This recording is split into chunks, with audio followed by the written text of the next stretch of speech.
¿Cómo están? Mi nombre es Susana Salomón. Es para mí un gusto compartir con ustedes este curso de herramientas de gestión dentro del programa de capacitación en competencias transversales de las residencias del equipo de salud.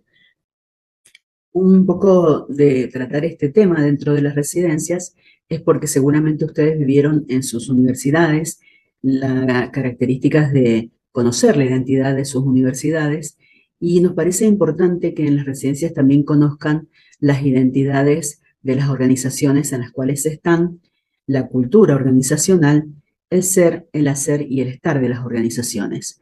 Y a lo mejor ahora cuando les diga de qué vamos a hablar, se les aclara un poco el panorama.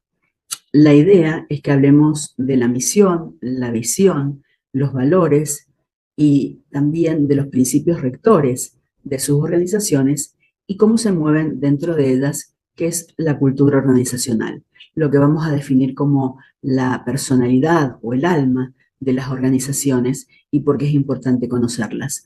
Recuerden que esta capacitación en competencias transversales les tiene que servir no solo para el manejo cotidiano dentro de sus instituciones, sino también porque como profesionales del equipo de salud, luego de salir de las residencias, en las postresidencias, ustedes se van a mover dentro de distintas instituciones en el sistema de salud e inclusive pueden poner a lo mejor o formar parte de un equipo que tenga una clínica o que tenga un policonsultorio y tienen que tener en cuenta estas herramientas, por ejemplo, las herramientas de gestión. Decíamos que términos como misión, visión, no les tienen que ser ajenos y que son utilizados cada vez con más frecuencias, en particular en los servicios de salud, y es lo que fundamentalmente se habla mucho, se piensa mucho, pero se elabora poco en profundidad dentro del sistema de salud. Y es por eso que nos parece importante que los abordemos. Tenemos competencias a lograr que ustedes las van a tener y las van a ver también en el programa. Y estas competencias a lograr son que ustedes tengan la posibilidad de reconocer y de que luego de esto el profesional reconoce la importancia de la misión, visión y valores, principios rectores de la propia institución, que analiza críticamente los modos de hacer las cosas y la cultura organizacional de las instituciones de salud, que reconoce la importancia de la cultura organizacional, que participa activamente del clima ético institucional. ¿Cuál es el temario que vamos a abordar? Vamos a hacer un mini repaso de gestionar y administrar, que ustedes saben que lo tenemos en las clases del primer módulo de este curso.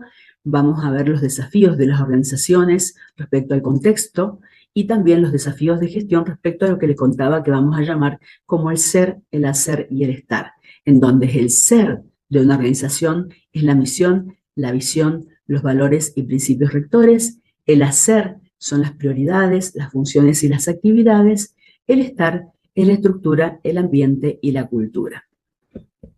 Como introducción vamos a decir un poco que la identidad es el conjunto de rasgos propios de un individuo o de una colectividad que los caracteriza frente a los demás, les permite identificarse como miembros de un grupo y también diferenciarse del resto. La importancia de la cultura y el clima organizacional ha sido tema de marcado interés ya desde los años 80 hasta ahora, dejando de ser un elemento periférico en las organizaciones para convertirse en un elemento de relevada importancia estratégica. Por eso forma parte inclusive de tenerlo en cuenta en la planificación estratégica y también cuando ustedes les pidan que hagan un programa o planifiquen o tengan también que hacer un proyecto, sobre todo, por ejemplo, para presentarse a un concurso.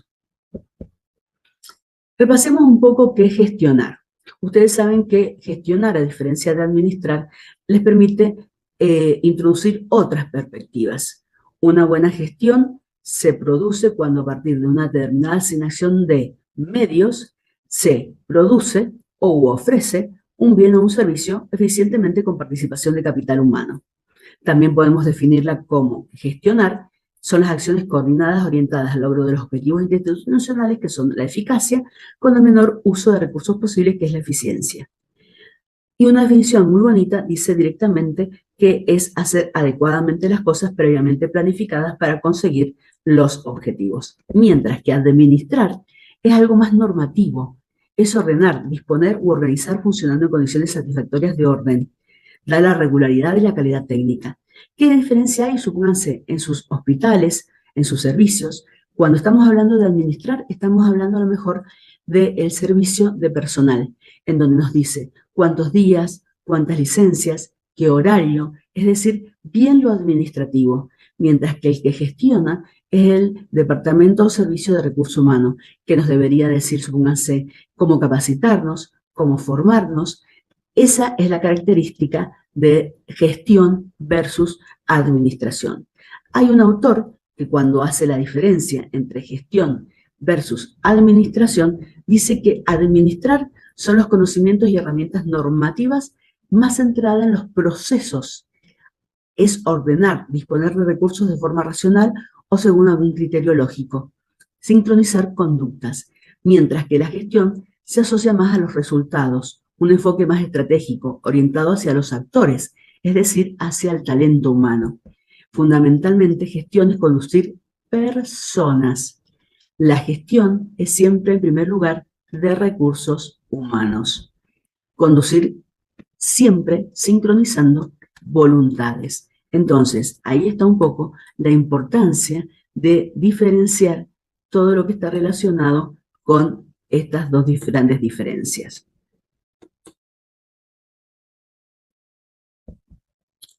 Las organizaciones enfrentan desafíos y estos desafíos están relacionados con el contexto que enfrentan en la actualidad, que son contextos de la evolución socioeconómica y cultural, las nuevas tecnologías, la innovación, si no, fíjense lo que está pasando con la inteligencia artificial, la obsolescencia, los aparatos, cómo nos quedan viejos prácticamente en forma cotidiana, los avances en los modelos de gestión, ya vamos a ir viendo en otras clases los diferentes modelos de gestión, lograr una atención integral de pacientes cuando esto está cada vez más dicotomizado, pulverizado por las diferentes especialidades y subespecialidades y lo que nos cuesta que alguien pueda hacer un abordaje integral e integrado del paciente, los competidores agresivos y numerosos, eso sobre todo, fíjense, cuando entre los competidores se da una situación crítica y de inclusive de situaciones como dice, agresivas entre los distintos competidores, una creciente creación y transmisión de información que suele ser inabarcable, sino que nos pasa a nosotros y sobre todo a ustedes que están en formación cuando tratamos de leer las últimas novedades respecto a la información que se va generando, la globalización y la complejidad de los mercados. Acuérdense que tenemos todo un módulo de economía dentro de nuestro curso de gestión y los cambios e incertidumbres permanentes a las cuales nos enfrentamos como equipo de salud, más la creciente preocupación, por ejemplo, por los temas ambientales, entre otras muchas situaciones que nos da el contexto. Este es un gran desafío al que nos presentamos nosotros dentro de la gestión, pero por otro lado tenemos otros desafíos y son los que vamos a ver en extenso, que son los desafíos del ser, los desafíos del hacer y los desafíos del estar. Los desafíos del ser fundamentalmente están relacionados con la misión, la visión y los valores. Los del hacer con las prioridades, las funciones y las actividades. Y los desafíos del estar con la cultura, la estructura y el ambiente. Recordemos, y esto es muy importante que lo tengamos en cuenta, ¿qué son las organizaciones de salud? Esas es donde nos desempeñamos, nuestra institución, ya sea nuestro hospital, nuestro servicio, ya sea nuestro centro de salud. Son organizaciones complejas, con múltiples dominios sociales y técnicos, en donde coexisten saberes, objetivos y metas, en el contexto de una identidad, cultura e institucionalidad, que se intenta dar un valor agregado a lo que se hace, mejorando el desempeño, innovando, aprendiendo a diario y desarrollando inter- y transdisciplinariedad.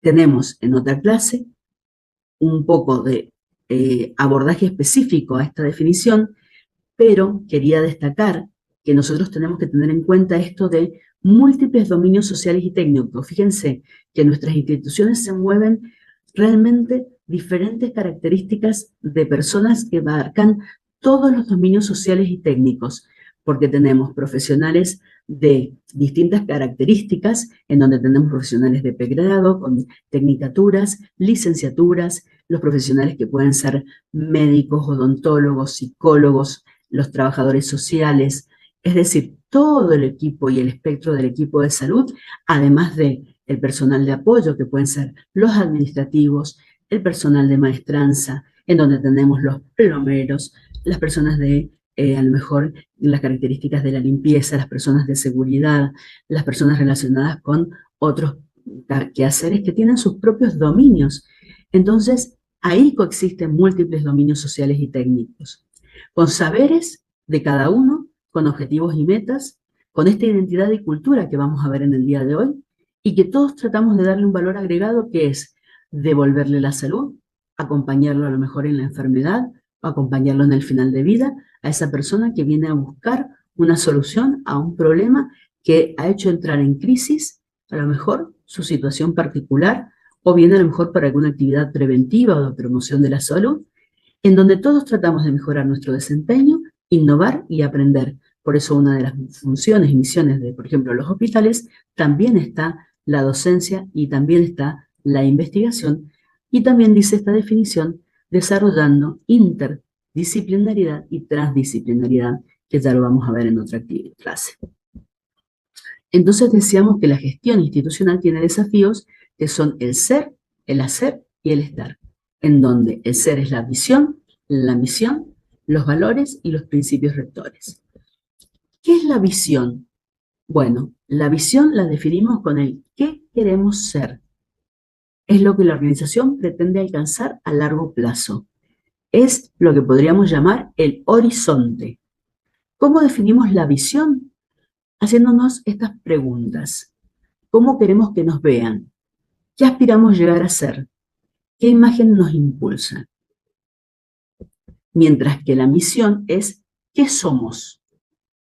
El propósito o razón de ser de nuestra organización, la contribución de la institución a la sociedad. Y esto es tan importante que no se puede definir prioridades sin conocer nuestra misión. Sin misión no hay organización. Si un grupo de personas no consigue definir la dirección hacia la que pretende avanzar, no conseguirán sincronizar sus esfuerzos. Por lo tanto, el qué somos es fundamental. Fíjense, ¿cómo definimos la misión? Con el qué soy, qué hago, cuáles son nuestros productos, qué ofrecemos. ¿Quién más puede hacer lo que yo hago? ¿Quiénes son nuestros usuarios? Obviamente que en gestión se habla mucho de cliente, hoy en día reemplazado por usuario, y acuérdense que nuestros usuarios son en general personas que pueden ser o no pacientes, porque puede ser que vengan nada más que por un control de adulto sano o un control en el caso de los pediatras, de niño. Entonces, la idea es que, ¿quiénes son nuestros usuarios? ¿Por qué? Fíjense lo que recomiendan, que una misión esté definida con definiciones cortas, no más de 8 palabras, que siempre esté la idea básica, cuál es el rumbo, la idea nuclear de la compañía.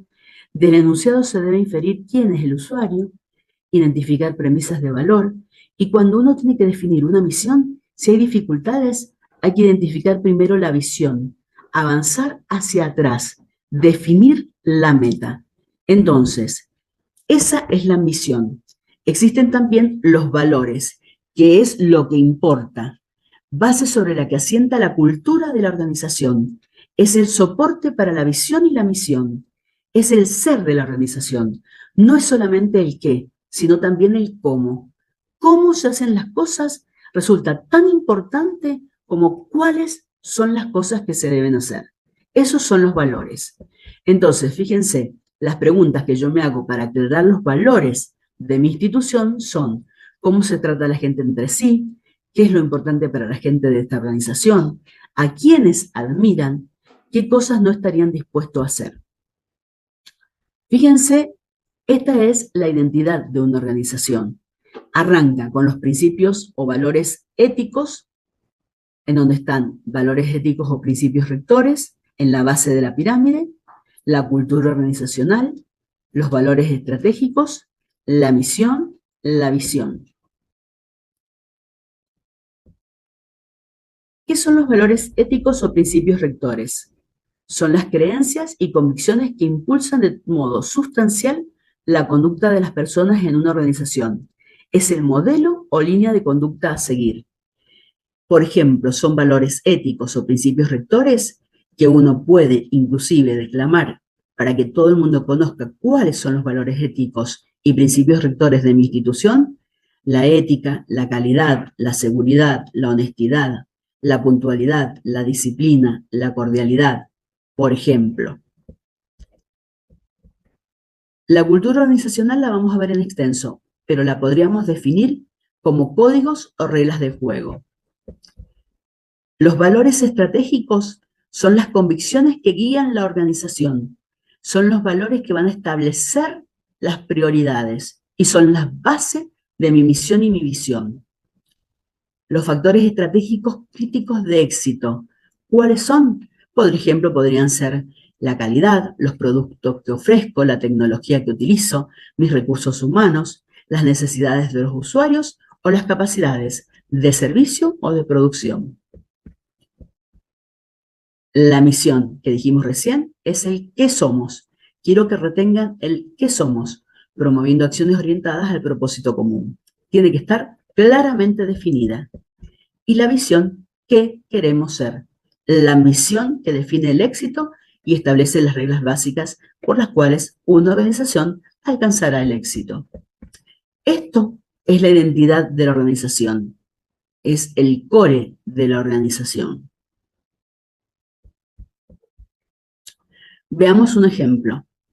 Ustedes, algunos sabrán que nosotros fundamos un grupo de personas, el Hospital Universitario. Ustedes saben que el Hospital Universitario pertenece a la Universidad Nacional de Cuyo, lo fundamos en el 2010 y el hospital tenía en ese entonces principios fundantes y filosóficos. No se las voy a leer in extenso, pero solamente quiero que vean cómo arranca la visión, el horizonte, lo que queríamos ser. Construir un ámbito académico asistencial destinado a la salud de la población y a la formación de profesionales centrado en la persona desde una perspectiva integral, familiar y comunitaria, a través de un abordaje interdisciplinario con rigurosidad científica sobre los valores éticos y calidad inserto en el sistema de salud. Esa era la visión del hospital universitario. La misión: un centro de referencia de servicios de salud, de formación profesional humanizada y de investigación aplicada, entre otras cosas. Es decir, fíjense la diferencia entre lo que queremos ser y lo que somos. Un centro de referencia de servicios de salud, pero al ser un hospital universitario tiene en la segunda frase la formación profesional humanizada y de investigación aplicada, que ofrezca prestaciones acordes a la más adecuada tecnología sanitaria, de educación y de gestión, que integre la docencia y la asistencia, orientada a la formación de saberes, valores y habilidades de referencia para la comunidad. Los valores del hospital universitario: la solidaridad, libertad, respeto por el otro, compromiso, igualdad, lealtad, honestidad, generosidad, bondad, justicia, autenticidad y la relación interpersonal que priorice un trato humanizado. Y el hospital universitario también tiene principios rectores, que son la trazabilidad, eficiencia, eficacia, efectividad, integración, intersectorialidad, interdisciplinariedad, mejora continua, autoevaluación, capacitación continua, transparencia en la gestión y sentido de pertenencia. Es decir, que fíjense, solamente les estoy mencionando una institución en la cual no hay residencia, por eso la elegí de ejemplo, y cuando nosotros fundamos esta institución, tuvimos que definir la misión, visión, valores y principios rectores. Les muestro otros ejemplos. Por ejemplo, un hospital de Chicago que dice: la misión es que nuestra organización sea reconocida como el primer sistema de salud. Otra, que nos guiaremos por una filosofía de servicio cristiano y un compromiso por la excelencia en todo lo que hagamos. Es decir, que en general siempre se tiene que tener en cuenta en la misión cómo quiere ser uno reconocido. El ser, misión, visión, principios y valores no es un bien transable. Es decir, eso que uno dice: yo con esto no transo. Bueno, no es negociable. El ser de la institución no se negocia. Para que una misión, visión, valores y si tienen los principios rectores sean reconocidos de la institución, deben ser no solo puestos en valor, sino también deben estar publicados en el boletín oficial. Esto sale en general por resolución ministerial y todos deberíamos conocerlo, por ejemplo, al entrar a una institución. A ustedes se los deberían haber presentado, por ejemplo, al entrar a sus universidades. Pasemos ahora a los desafíos del hacer. Los desafíos del hacer tienen las prioridades, las funciones y las actividades. ¿Qué es una prioridad? Es seleccionar un camino en búsqueda de la misión. Yo, para priorizar, me debo hacer las siguientes preguntas. ¿A qué darle importancia? ¿Cuáles son los riesgos que no puedo correr y los que sí puedo correr? ¿Cómo puedo cada uno contribuir a la misión a través de mis prioridades? Y si coinciden las prioridades individuales con la visión. Esas son las preguntas que yo hago para definir mis prioridades. Obviamente, en nuestras instituciones, nuestras prioridades están centradas con lo que, en nuestro caso, el ministerio está relacionado con las prioridades y en las instituciones privadas con lo que una junta directiva y los usuarios, que en general son los socios de nuestras instituciones privadas, deciden realizar. ¿Qué son las funciones? Hacer directamente es funcionar. Entonces, las funciones son los modelos de división del trabajo que define unidades organizativas capaces de asumir funciones. Cada función constituye un conjunto articulado de actividades que permite que funcione la organización para alcanzar la misión. Existen funciones finales y funciones intermedias o de apoyo. Es decir, que fíjense que van a haber actividades que realicen distintos servicios, distintos departamentos, distintas secciones, que van a ser funciones finales o funciones de apoyo. ¿Qué preguntas me hago para identificar las funciones? ¿Qué es lo que no puedo dejar de hacer para cumplir la misión?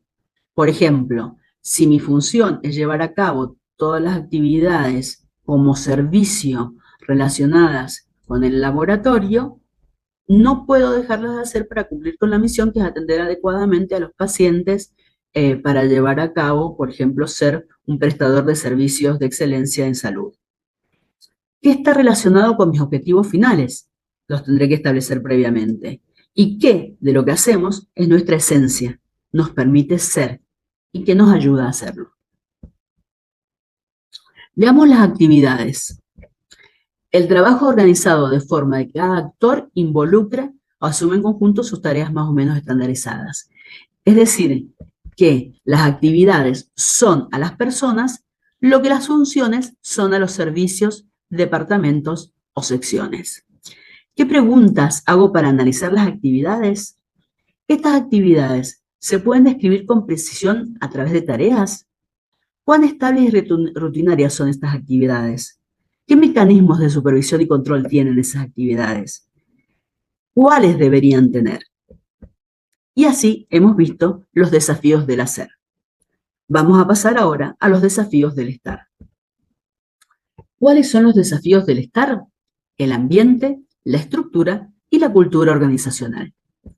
El ambiente, fundamentalmente tenemos que recordar que nuestras organizaciones funcionan en un contexto, en un mercado, en un momento, y que todas interaccionan con ese ambiente. Es decir, que hay un verdadero intercambio entre nuestras organizaciones y el ambiente.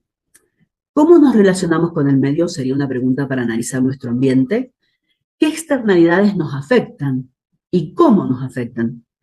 ¿Y qué información, qué recursos, qué productos, qué insumos son aquellos que nos permiten intercambiar, interactuar?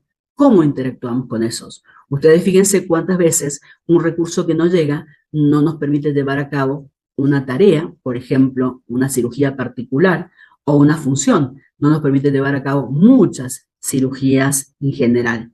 Es decir, que esto del ambiente es fundamental para llevar a cabo nuestra actividad, para poder cumplir con nuestras actividades de nuestra profesión.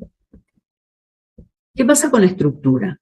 La estructura es la división del trabajo de organización, es la cadena de mando, donde están los jefes y los subordinados. Si responde a un modelo racional de división del trabajo, se denomina estructura organizativa, como vemos en el esquemita, en donde habrá un equipo directivo y equipos que a lo mejor son los jefes de departamento, y después vendrán los jefes de servicio, por ejemplo, en los hospitales que está departamentalizado, o en los centros de salud con el director del centro de salud y los distintos jefes que después vienen los distintos médicos de las especialidades. ¿Cómo analizo la estructura? Preguntándome cómo está dividido el trabajo, cuántos departamentos, servicios, secciones hay, por ejemplo, en los hospitales, quién depende de quién, cómo es el organigrama, tenemos una clase dentro de la cual vemos el tema organigrama, que es muy importante, cómo es la cadena de mando real y cómo perciben los actores esta cadena de mando. ¿Por qué para ustedes residentes es importante la cadena de mando real? No solo porque residentes más grandes a residentes más chicos a lo mejor los tienen que supervisar o enseñar, sino también porque es a quién dirigirse cuando hay una situación en particular, como por ejemplo irse a un congreso, o por ejemplo cuando hay un problema en especial con un paciente puntual. Entonces ahora pasamos a un tema fuerte de esta clase, que es la cultura organizacional. Ustedes saben que las organizaciones, como todo, tienen sistemas culturales, son sistemas culturales. Van a tener códigos, valores, normas, tradiciones, estímulos y castigos. La cultura se considera que es una percepción, porque es aquello que atraviesa nuestros sentidos a través de una sensación. Es lo que ven y escuchan los individuos. La cultura es un término descriptivo, no evaluativo. Yo voy a describir la cultura a través de todo lo que estoy mirando y escuchando, pero no la voy a evaluar. Entonces, cuando yo hablo de cultura organizacional, puedo decir que es un sistema de significados compartidos que determinan cómo actúan los empleados en una organización. Se considera que todos en la organización formamos parte de un pequeño pedacito de la organización, como un verdadero rompecabezas, que entre todos contribuimos a un gran rompecabezas que hace que la organización funcione. Hay un concepto que dice que la cultura organizacional transmite un sentido de identidad en los colaboradores, ayuda a generar en los colaboradores compromiso, aumenta la estabilidad de la organización y sirve como un marco de referencia para saber cómo comportarse en la empresa. Si alguien me pregunta a mí cuál es o cómo podría yo definir la cultura organizacional con una palabra, bueno, personalidad. Es lo que hace que yo tenga una camiseta puesta y no tenga otra, ¿sí? Ustedes fíjense, nosotros como país, para nosotros la cultura organizacional es muy fuerte, por ejemplo, la del fútbol. Y para nosotros la cultura organizacional de un partido de fútbol es ponernos la camiseta, ¿sí? Y salir a gritar Maradona o Messi. Eso para nosotros es nuestra cultura organizacional. No hay a lo mejor tanta fuerza o tanta alma puesta como a lo mejor en otras cosas como en el fútbol. La cultura organizacional puede en realidad tener impacto en los empleados y pueden ser fuertes o débiles. ¿Cuándo una cultura es fuerte? Cuando los valores centrados son ampliamente apreciados y compartidos por los empleados, es decir, que todos tienen la camiseta puesta y van y defienden esa camiseta. Eso permite que haya un clima propicio para el control del comportamiento. En general, esto va a haber un alto grado de participación y alto nivel de correlación entre lo que se hace, lo que se debe hacer y lo que se desea hacer. Mientras que en las culturas débiles no está claro qué es importante y qué no. No existe una visión política, no existe una estructura organizativa inadecuada y los problemas de relaciones humanas son graves, son serios y en general hace que la institución u organización no vaya al éxito. ¿Cómo se crea y aprende una cultura? Fíjense ustedes a lo mejor cuando entraron a su institución o a su organización, bueno, se crea por costumbres, tradiciones y la manera de hacer las cosas. En general, porque los más viejos vamos contando distintas historias, distintas formas, nuestras costumbres, las tradiciones, cómo se van haciendo las cosas dentro de una organización, por qué se hacen de una forma y por qué no se hacen de otra. Y cómo se aprenden fundamentalmente porque se transmiten. ¿Y cómo se transmiten? Así como les estoy contando. Historias que anclan el presente en el pasado, rituales que se definen como secuencias repetitivas de actividades que expresan y valoran claves de la organización. Por ejemplo, hay rituales que son claros. La cena de bienvenida, tener en cuenta festejar a lo mejor el fin de año, la Navidad, con una cosa en especial, con, por ejemplo, los empleados, o en el caso de nuestras instituciones, juntarnos con los enfermeros, juntarnos con los técnicos y hacer un brindisito al mediodía antes del día de Navidad. Es decir, distintos rituales. Si alguno de ustedes, o a lo mejor todos lo han leído, El Principito, vieron que en ese libro dice que los ritos son importantes, los rituales son importantes. Entonces, estos forman parte de aprender una cultura. Los símbolos materiales. ¿Qué símbolos materiales se les pueden ocurrir? Por ejemplo, fíjense que muchos de nosotros utilizamos casacas bordadas, muchos de nosotros utilizamos algo mejor, alguna identificación que nos hace pertenecer a una institución A versus una institución B, y estamos orgullosos cuando a lo mejor vamos a un Ateneo Interresidencias, o a lo mejor cuando vamos a otra organización y llevamos nuestro símbolo material que nos hace pertenecer a una institución y otra no. Y el lenguaje, por ahí hay dentro de una organización un lenguaje particular, una forma de decir particular, un HICJ que forma parte de cómo llaman a ese hospital, o uno versus otro hospital. No voy a nombrar como yo lo llamo el mío porque ya muchos de ustedes lo saben, pero la idea es que no hablemos de nuestras propias instituciones dentro de las clases. Hay niveles para aprender una cultura. Un primer nivel es la manifestación de la cultura. Por ejemplo, el ambiente físico, cuando ustedes entran a la sala de residentes, a la sala de los pacientes, la arquitectura del hospital. Vieron que hay hospitales donde vamos construyendo, cuando uno quiere acordar, está difícil hasta reconocer los caminitos de los hospitales, los muebles, los equipos, como decíamos recién, el vestuario, la vestimenta, el patrón de comportamiento, los horarios de entrada, los horarios de salida, los horarios de las revistas de sala, los horarios a lo mejor de los turnos de los centros de salud para una cosa o para la otra, o para el horario de descanso, el horario de a lo mejor tomarse un cafecito con todo el equipo, y los documentos. El segundo nivel son los valores del comportamiento, y esos valores en general uno los va aprendiendo en las entrevistas claves, o por observación directa, en donde uno ve realmente qué considera valioso esa organización, como decíamos más temprano, a quién respetan, cómo son los rituales, cómo son las formas de a lo mejor llevar adelante esto de decir, esto que los más grandes cuenten historias a los más chicos, los ritos, a quién respetan, como les dije recién, y por qué los respetan a los que respetan. Y el tercer nivel son los supuestos inconscientes. Revelan lo que se percibe, piensa, siente y actúa, es decir, estas verdades inconscientes, en donde todos sabemos que al aprender una cultura está impregnado en nuestro ADN. El ser argentino, por ejemplo. No sé si alguna vez escucharon esto de que las hormigas argentinas son diferentes a otras hormigas. Existen también las subculturas dentro de las culturas organizacionales. Por ejemplo, los diversos grupos de trabajo o departamentos dentro de la organización que se distinguen por la jerga, por la forma de interactuar, por cómo afectan al sistema, ya que compiten o se imponen los juegos de poder que se dan o se ayudan. Por ejemplo, no se comportan igual los del ámbito clínico que el clínico quirúrgico que el quirúrgico puro, es decir, que cada uno tiene su propia forma de comportarse y a eso se le llama subcultura. Y por último, los rasgos característicos.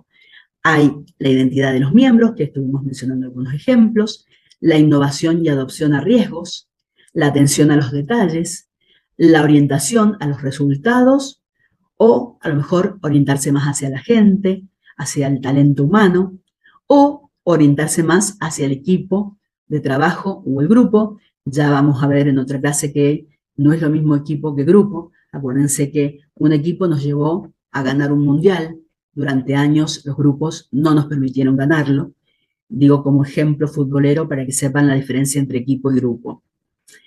Hay otros rasgos que son el control, la supervisión, la tolerancia a los conflictos, la recompensa y la estabilidad. También forma parte de la cultura organizacional. Hay distintos tipos de cultura organizacional. La cultura tipo clan, la jerárquica, la cultura de mercado y la cultura de la adocracia. La cultura del clan es lo más parecido en general al sentirse en familia. Fíjense, el trabajo es en equipo y centrado en las personas. Son organizaciones que están muy unidas, trabajan todos juntos como una comunidad, anteponen todo lo de los colaboradores, el trabajo colaborativo, el reconocimiento y la comunicación. Es una estructura horizontal, fomentan el desarrollo profesional y la autonomía, y es flexible por naturaleza. Los beneficios, el compromiso y el sentido de pertenencia de la gente tiene la camiseta puesta en el ADN, y los empleados son felices, por lo tanto los clientes, los usuarios también son felices. Se adaptan al cambio y crecen mucho, sobre todo en el mercado. ¿Cuál es el límite? Mantener la cultura a medida que la empresa crece, porque cuando crece mucho se hace difícil. ¿Qué es la adocracia? Son flexibles y toman riesgo. Los líderes son reactivos y receptivos. Su mayor objetivo es al entrar al equipo poner los proyectos patas para arriba y estar permanentemente en riesgo. Es como estos que están siempre al borde del precipicio. En general, el modelo jerárquico tradicional se enriquece con los nuevos desafíos y es una oportunidad para la creatividad y la innovación permanente. Los beneficios: innovación y creatividad constante, laboral flexible y dinamismo. Los límites: ¿cuál es? Riesgo es riesgo. Entonces, por ahí equivocarse y no obtener buenos resultados, fomentar demasiado la competencia entre colegas y la presión por estar siempre teniendo nuevas ideas. De mercado: priorizan la rentabilidad y la competitividad. La competitividad, la rentabilidad y la diferenciación son los pilares del crecimiento, entonces el equipo sale a ganar y el éxito se mide y se evalúa en relación a los resultados finales y a la rentabilidad. Dado que cada puesto tiene un objetivo alineado con los objetivos de la compañía, a menudo hay mucha competencia entre los empleados. Entonces, los beneficios son la rentabilidad y los objetivos claros. Los límites: se prioriza el éxito, falta de compromiso y desmotivación porque tienen que competir mucho entre ellos. Y la jerárquica: aquí la estructura corporativa tradicional nos da estabilidad. La jerárquica es la tradicional, la que hemos tenido siempre. Adhiere a la estructura corporativa más rígida, formal y tradicional. Son empresas que se centran en la cadena de mando y hay códigos de los casos determinados por los cargos jerárquicos, como les mostré en el esquemita más temprano. Los beneficios: la predictibilidad, la estabilidad y la dirección, y los límites: gracias al riesgo, poca flexibilidad, poca adaptabilidad al cambio, la rigidez genera poca creatividad y no fomenta el feedback. Como en todos los temas, les hemos hecho preguntas para analizar la cultura organizacional y yo me debería preguntar: ¿qué le importa a la gente que está en mi organización? ¿Qué los motiva? ¿A quién y por qué respetan a alguien? ¿Por qué se quedan? Y lo más peligroso hoy en día, ¿por qué se van? Entonces, ¿qué pasa con el clima organizacional? Se define como clima organizacional las percepciones individuales o colectivas compartidas por los miembros de una organización de ciertos elementos de la realidad laboral que los afecta positiva o negativamente. Podríamos preguntarnos: ¿clima y cultura son lo mismo? No. ¿Por qué? Porque el clima es solo una parte de la cultura. La cultura involucra más cosas que la pura convivencia. El clima es una cuestión subjetiva. Depende de cómo perciben las personas, dentro y fuera de la organización, la forma que se establece la colaboración interna. Es decir, un poco el feedback entre las personas. Entonces, fíjense, si una organización es tóxica, violenta, denigrante, tiene un clima negativo, ya que estos ambientes y dinámicas de trabajo impiden la productividad, afectan el bienestar de las personas. Mientras que un buen entorno de colaboración hace que todo sea más productivo, que surjan metas comunes, que se promueva la salud, es decir, que haya un clima fundamentalmente positivo y que todos los integrantes del equipo de salud puedan intervenir positivamente, lo cual dará la mayor productividad y, en definitiva, la organización será más exitosa y seguramente la cultura organizacional funcionará bien en todos los aspectos que mencionamos más temprano. ¿Para qué sirve esto de conocer la cultura organizacional? Porque da sentido de identidad, mejora la productividad, empodera a los talentos humanos, define límites y diferencias, fortalece las relaciones humanas, atrae nuevos talentos y motiva a las personas fundamentalmente a trabajar en paz, trabajar feliz y en definitiva va a lograr que la organización sea más exitosa. Entonces, ahora sí, ya para terminar, lo que les quería decir es que recordemos siempre que en una organización y con relación a la gestión, la organización es el ámbito donde sucede la acción de gestionar, la gestión le da la dirección racional a las actividades de la organización y yo cuando gestiono es indispensable para la existencia, la supervivencia y el éxito de la organización, pero tengo que tener en cuenta que se gestiona talento humano. Por eso en este módulo estamos viendo tanta importancia del talento humano. Entonces, Los desafíos de la gestión son el ser, el hacer y el estar, que es lo que hemos visto en esta clase, y fundamentalmente los invitamos a que investiguen y a que reflexionen cómo es la identidad de tu organización. Gracias por su atención.